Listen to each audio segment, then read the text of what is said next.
বিশ্বজুড়ে চলচ্চিত্রপ্রেমীদের আকর্ষণের কেন্দ্রবিন্দুতে হলিউডের সবচেয়ে মর্যাদাপূর্ণ পুরস্কার আসর একাডেমি অ্যাওয়ার্ডস বা অস্কার।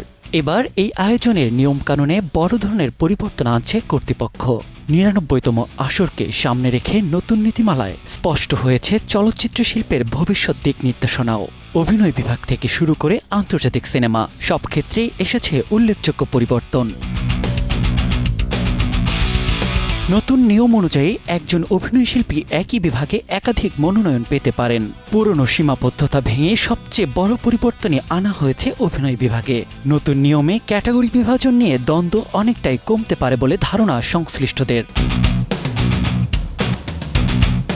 তবে চলচ্চিত্রে কৃত্রিম বুদ্ধিমত্তার ব্যবহার বাড়তে থাকায় সতর্ক অবস্থানে অস্কার কর্তৃপক্ষ।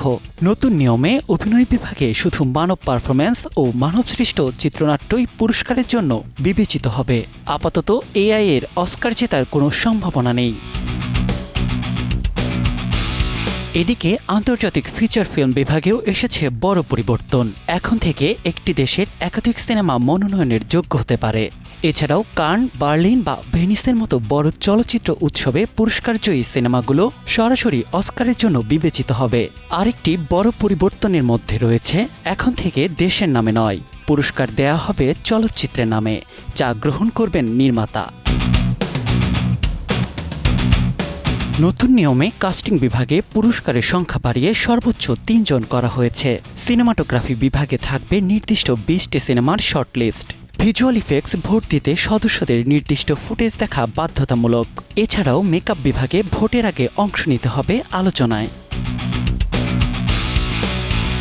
২০২৭ সালের ১৪ মার্চ লস অ্যাঞ্জেলেসের ডলবি থিয়েটারে বসবে অস্কারের জমকালো আসর।